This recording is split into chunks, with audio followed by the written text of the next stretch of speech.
السلام عليكم ورحمة الله وبركاته. قصتنا النهاردة أنا فخور إني بحكيها معاكم، لأنها الواحد من أكبر المهندسين المصريين اللي كتير مننا ما يعرفوش، ولكننا كلنا بنشوف التحف اللي بناها. لا تنسوا الاشتراك في القناة وتفعيل زر الجرس ليصلكم الجديد إن شاء الله. أهم أعماله هو صاحب أكبر توسعة حدثت للحرمين الشريفين، مجمع التحرير المبني على شكل قوس، دار القضاء العالي وطرازه المعماري الجميل ذو الأعمدة الإسطوانية الضخمة العالية اللي بتشعر من ينظر إليها برهبة القضاء، مبنى مصلحة التليفونات والتلغراف في شارع رمسيس، مسجد صلاح الدين بحي المنيل.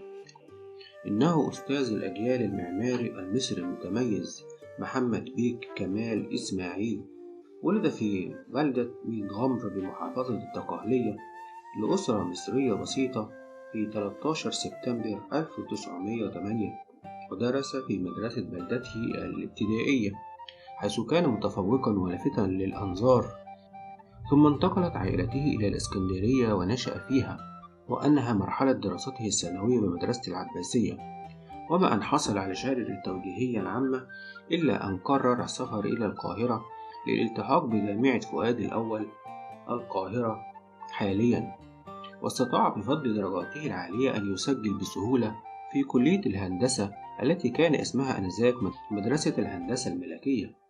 وقتها لم يكن بكلية الهندسة سوى 7 دارسين هو أحدهم، وكان الكادر التعليمي فيها مكونا من أساتذة كبار من إنجلترا وسويسرا ممن درسوا فنون العمارة العالمية، لكنه على الرغم من تلمذته على أيادي أساتذة غربيين، وعلى الرغم من تلقينه دروسا مكثفة حول أنماط العمارة الغربية، فإن بوصلة اهتماماته كانت متجهة نحو العمارة الإسلامية، خصوصا أنه كان يدرس في القاهرة بما بها من العمارة الإسلامية من مساجد وجوامع وآثار إسلامية تنتمي إلى مختلف الأزمنة التاريخية. بعد حصوله على بكالوريوس الهندسة المعمارية من جامعة فؤاد الأول في مطلع الثلاثينيات القرن العشرين، سافر الرجل إلى فرنسا في بعثة دراسية لنيل شهادة الدكتوراه، وحصل عليها من مدرسة بوزال في عام 1933، ثم أتبعها بشهادة دكتوراه أخرى في الإنشاءات. وكان المهندس محمد كمال إسماعيل أصغر من حصل على شهادة الثانوية العامة في تاريخ مصر، وأصغر من دخل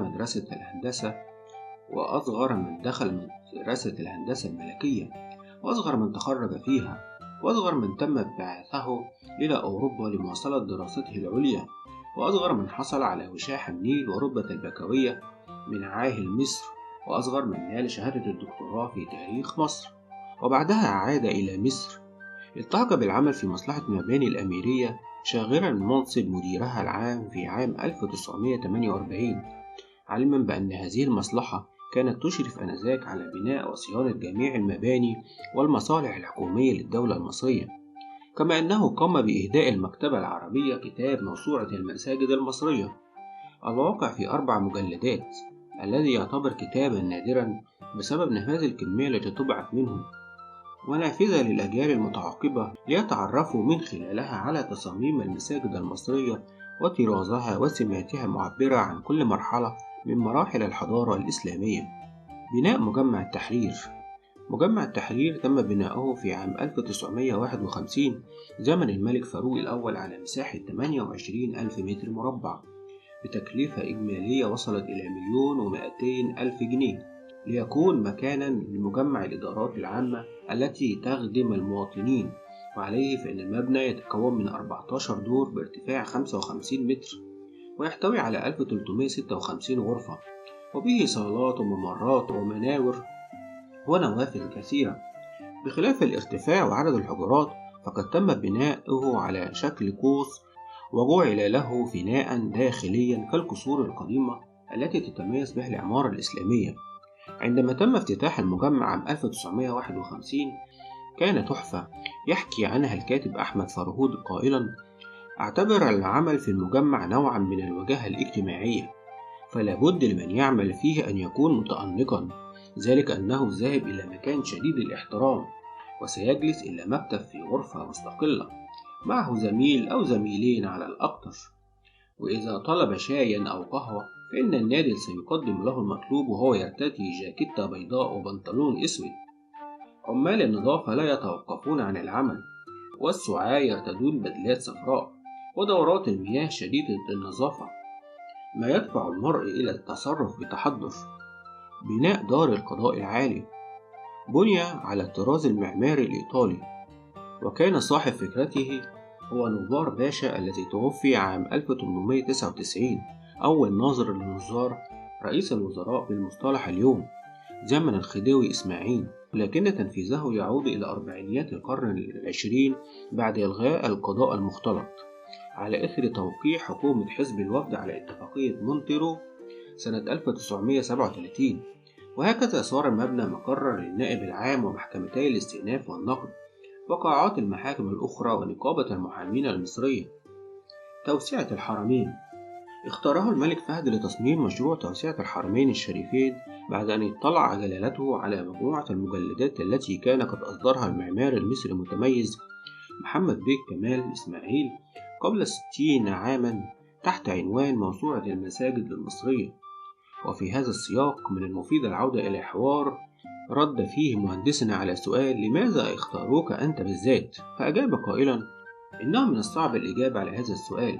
ثم قال ربما أن جلالة الملك فهد رحمه الله عاين مسجد المرسي أبو العباس في الإسكندرية وأعجب بتصميمه، وربما أن شركة بن لادن التي كانت بيني وبينها صلة عمل هي التي اقترحت على خادم الحرمين الشريفين اسمي، لأنهم اختاروني وعرفوا أني قادر على عملية التوسعة، لأنها ليست بسيطة، خاصة أن كل معاملاتهم كانت مع المصريين ولم يتعاملوا مع غير المصريين. فالذي صمم التوسعة السعودية الأولى في الخمسينيات كان مهندسا مصريا، والذي قام بالتوسعة الثانية في عهد الملك سعود كان أيضا مصريا. وكان المشروع الذي وضع الملك فهد حجر أساسه في 4 نوفمبر 1984 وتم البدء بتنفيذه في 2 أكتوبر 1985 يستهدف توسعة الحرمين الشريفين بنحو 10 أضعاف مرة دون المساس بالتوسعات السابقة. وقام المهندس محمد بيك كمال إسماعيل بالعمل المكلف به خير قيام بدليل حصوله على جائزة الملك فهد للعمارة الإسلامية، غير أن الجائزة لم تكن الأولى التي يحصل عليها مهندسنا، فقد نال قبلها وشاح النيل ولقب البكوية من الملك فاروق الأول لإنجازاته المعمارية المتميزة.